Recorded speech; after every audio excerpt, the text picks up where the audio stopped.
کتاب شناسی کی نشست کی آخری گفتگو جو ہے گزارش کروں گا ہمارے مہمان مقرر ہیں اصغر مال کالج راولپنڈی سے تشریف لائے ہیں جناب عدنان بشیر.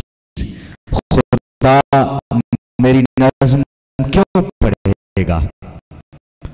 دانیال تریر کا یہ شعری مجموعہ ہے. دانیال تریر کا تعلق کوئٹہ سے تھا اور تھوڑا وقت لے کر آئے تھے. 34 سال کی عمر میں انہیں کینسر کا عرضہ لاحق ہوا اور وہ وفات پا گئے. معروف شاعر ہیں، اچھے شاعر ہیں، عمدہ شاعر ہیں. خدا میری نظم کیوں پڑھے گا اس پر گفتگو کرنے کے لیے پروفیسر عدنان بشیر.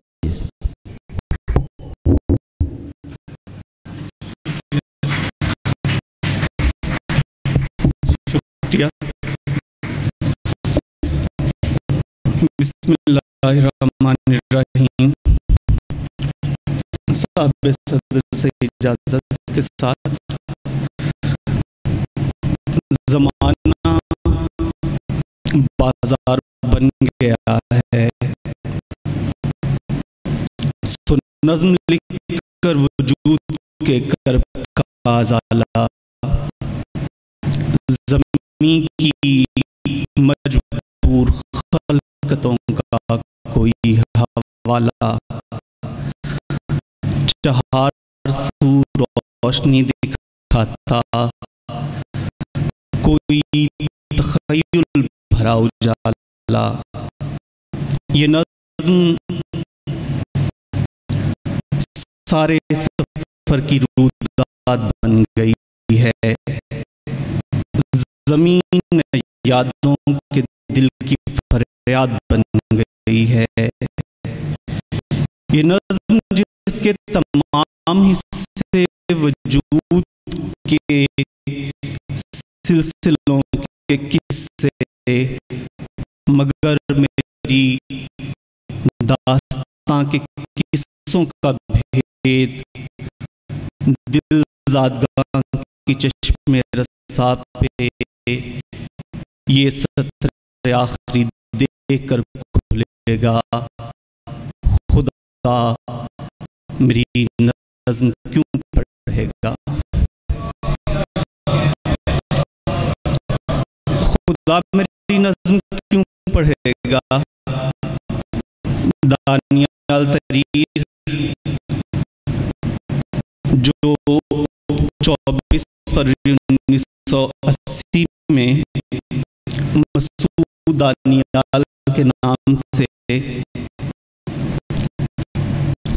لورالائی بلوچستان کے ایک شہر میں پیدا ہوئے.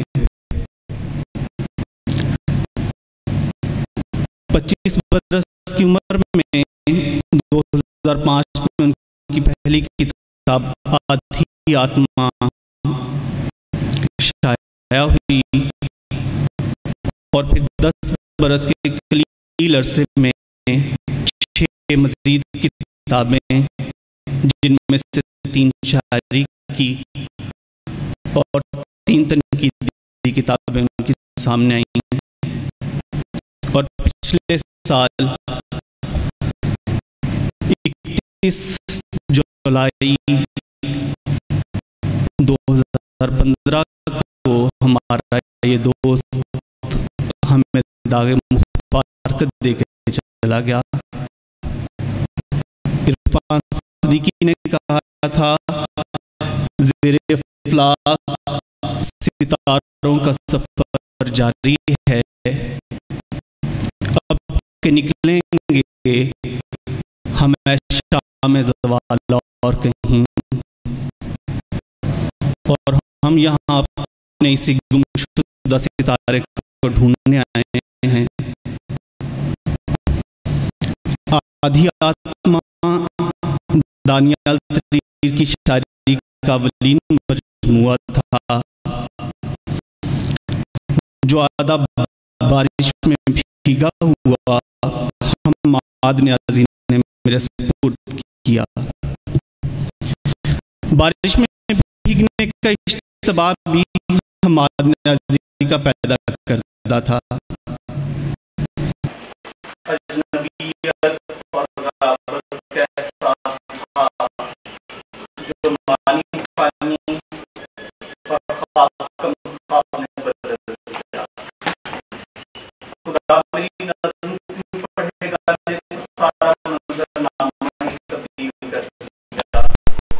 وہ جس سے اجنبیت پر محمول ٹھہرا رہا تھا وہ تو اپنے مفہوم کے ساتھ یوں دروا کرتا گیا کہ خود کو بمشکل شعر کہنے سے روکا.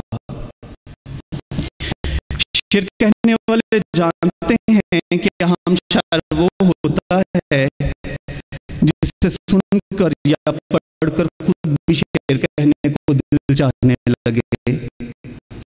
دانیال تریر کی خوبی بھی یہی ہے کہ اسے پڑھ کر لکھنے کو دل چاہتا ہے. خدا میری نظم کیوں پڑھے گا. نظم کا عنوان ایک بار تو ہمیں موجود مرد مومن کو ہلا کے رکھ دیتا ہے کہ یہ کیا. اپنی مرضی سے بیان پیش کر کے فتویٰ صادر کرنے کی بجائے نظم کے پہلے حصے کی آخری 3 لائنیں دیکھیے. یہ نظم کا من گھڑت فسانہ وہ اس سے بہتر 1000 قصے پلک چھپک وقت میں گھڑے گا. خدا میری نظم کیوں پڑھے گا. یہ نظم خدا کے لیے نہیں بلکہ اس کے مخاطب زمین کے لوگ ہی ہیں. یہ عنوان اپنے اندر ایک شدید طنز لیے ہوئے ہے.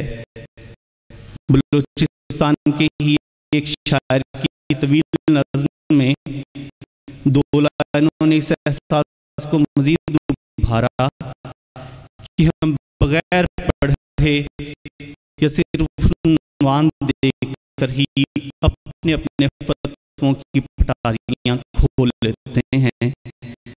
وہ لائنیں دیکھیے. خدا کو نظم میں پڑھانے والوں زمین کا مسئلہ تو سمجھو. شاعر کا یہ اعتراض دانیال کے علاوہ اور کس کی طرف ہو سکتا ہے. لازم ہے کہ دانیال کی نظم کے عنوان کو ہی اگر سمجھ لیا جائے تو ایسے مغالطے پیدا نہ ہوں. اس نظم کو پڑھنے کے لیے دانیال زمین کے لوگوں سے ہی شاکی تھے. یہ نظم انہی کے لیے تو لکھی گئی ہے. خدا سے گفتگو کرنے کے لیے تو ہمارا شاعر خود جا چکا ہے. نظم کے مختلف حصوں میں سے کچھ لائنیں دیکھیں. زمین کی مخلوق بے خبر کو جمال اور جنس کے علوم میں 1000 در کا سبق پڑھانے ہوا کو طرز جنون سکھانے یہ روشنی اوڑھ کر نہانے مگر زمین ذات گانے اس کو نہ اسم جانا نہ جسم سمجھا اسے کسی دیو کے صلاح کار سامری کا طلسم سمجھا.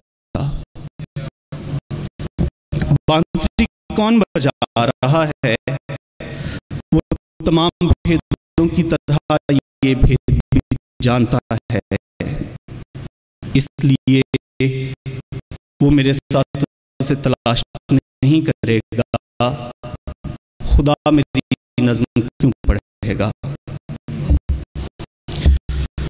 اس کے پاس شاید ایک ہی دن تھا، جوانی میں ہی ہر لمحہ اپنی طرف بڑھتی ہی موت کی آہٹ مسلسل اس کے کانوں میں تھی، اور زمین پاؤں کے نیچے پہم کسی زلزلے کی زد میں محسوس ہو رہی تھی۔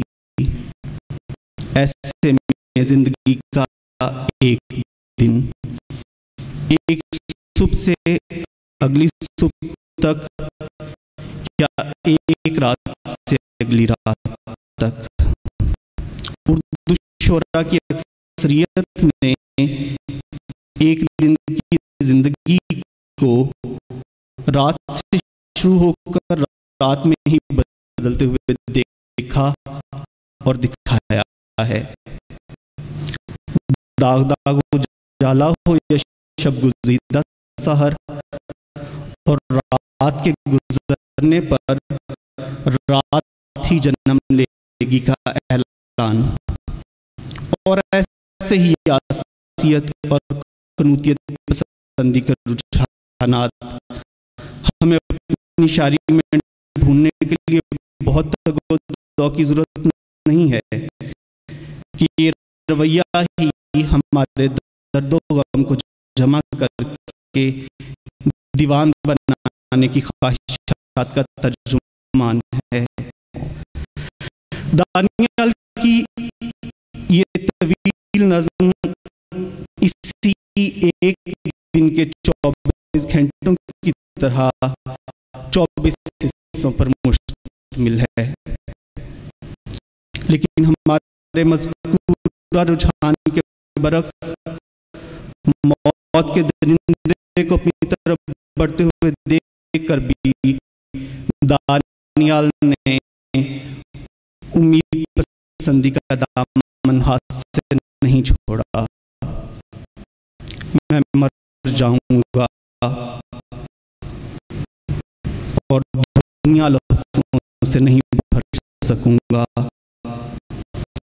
لیکن جس طرح میں اپنے ابو کا ادھورا کام پورا کر رہا ہوں، بالکل اسی طرح میرا ادھورا کام میرے طالب علم پورا کریں گے۔ جو نظم میں نہ لکھ سکا وہ میری اولاد لکھے گی، دنیا کو لفظوں سے میری جذبیہ بھرے گی، دنیا کو لفظوں سے میرا جذلان بھرے گا۔ خدا میری نظم کیوں پڑھے گا؟ خدا کے اس کار خانے میں یہ نظم دنیا کو بارود سے بھرتے ہوئے لوگوں کے لیے لکھی گئی ہے، وہ جنہوں نے عورت کو انسان نہیں رہنے دیا بلکہ مرد کی مخالف بنا کر اسے بازار کی زینت بنا دیا۔ نظم کا 21واں حصہ اسی مادی سوچ پر گہرا طنز ہے۔ دنیا کو بازار بنا دینے اور اس بازار کو گھروں کا حصہ بنا کر ہمارے ہاتھوں میں ہر دم تھما دینے کی اذیت کو نظم کا یہ حصہ ہم پر آشکار کرتا ہے۔ جب نظم کو بھی بازار کی زینت بنا دیا گیا، یہ نظم دراصل ہمارے تہذیبی انحطاط اور لفظوں سے دوری کے کر پر لکھی گئی جدید زندگی کی کتھا ہے. یہ زندگی جس میں ہر سمت صرف بارود کی بو ہے، جس میں پھولوں کی خوشبو اور لفظوں کی مہک چھین لی گئی ہے. اس مصنوعی پنے تو کاغذی پھولوں یا کاغذی پیرہن سے آگے کی نارسائی اور المیے کو جنم دیا ہے. برقی رابطے کے منقطع ہوتے ہی ساری دنیا سے کٹ جانے کا احساس، اور ساری دنیا سے کٹ جانے والا فرد جو ابھی اپنے سامعہ اور باصرہ سے ہی لامسا شامہ اور ذائقہ کو بھی تسکین دے رہا تھا، فوراً ہی بالکل بے دست و پا ہو جاتا ہے. اگرچہ لمس، باس اور پیاس تینوں کی پیاس محض ایک التباس تھی جو برقی آواز اور لباس کے محو ہوتے ہی زیادہ شدت سے بھڑک اٹھتی ہے، اور جدید معاشرت کا جدید ترین فرد اپنے کامتے ہاتھوں اور دھندلائی آنکھوں کے ساتھ سامنے کا منظر دیکھنے اور قریب کی آواز سننے کی صلاحیت بحال ہونے بھی چند ثانیوں تک بے حس رہتا ہے. اسی بے حسی کی کیفیت کے مسلسل طاری ہو جانے کا المیہ اس نظم کے عنوان میں پوشیدہ ہے. دانیال ہماری اجتماعی ناخواندگی کے گلہ گزار بھی ہوئے اور نظر انداز کر دینے کے تجاہل عارفانہ کی وجہ سے دکھی بھی. مجھے نظم لکھنے سے پہلے ہی سوچنا چاہیے تھا کہ ناخواندگی واقعہ ہی نہیں المیہ بھی ہے. الینا بھی جب وہاں ابھی زیر التوا ہے تو پھر میری نظم پر کوئی غور کیا کرے گا؟ خدا میری نظم کیوں پڑھے گا؟ زمین والوں کے تو کئی تعصبات اور بہت مصروفیات ہیں. مجید نجد کی پنواڑی کنواں چل رہا ہے اور بوندا جیسی نظموں کے حوالے دینے والوں کو اس بات سے دکھی نہیں ہونا چاہیے کہ لوگ تو کنگن جیسی نظموں کو یاد کرتے اور ان کے لکھنے والوں کو شاعر جانتے ہیں.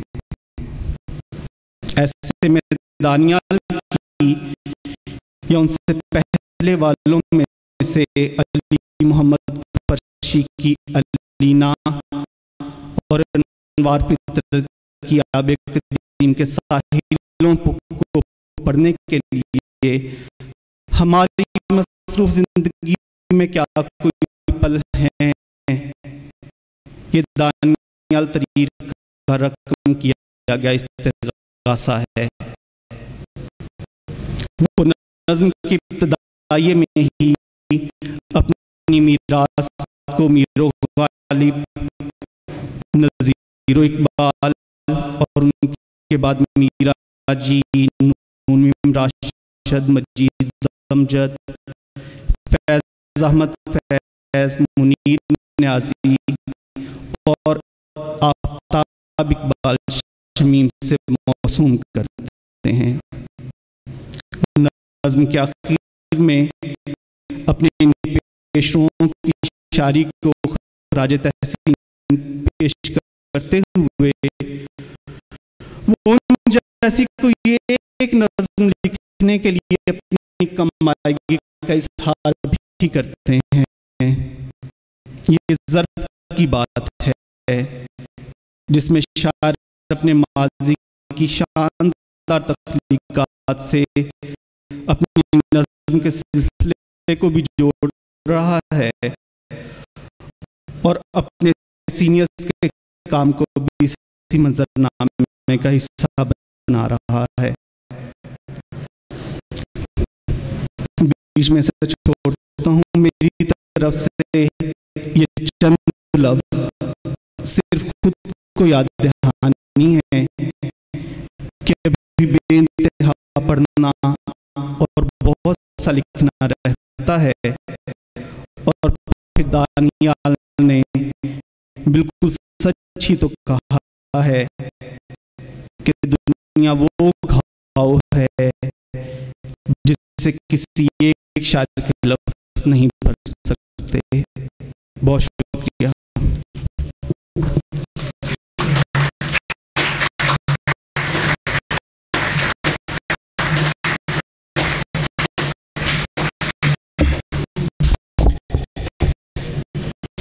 دانیال ترید کی طویل نظم پر مبنی کتاب خدا میری نظم کیوں پڑھے گا، اس نظم کے تخلیقی حوالوں سے اور اس نظم کے کرب کے حوالے سے جناب عدنان بشیر گفتگو فرما رہے تھے۔ کلاج کی دعوت پر جو ہے وہ تشریف لائے راولپنڈی سے۔ حاضرین گرامی، ہماری اس کانفرنس کی اس نشست کا پہلی نشست کا پہلا حصہ جو ہے وہ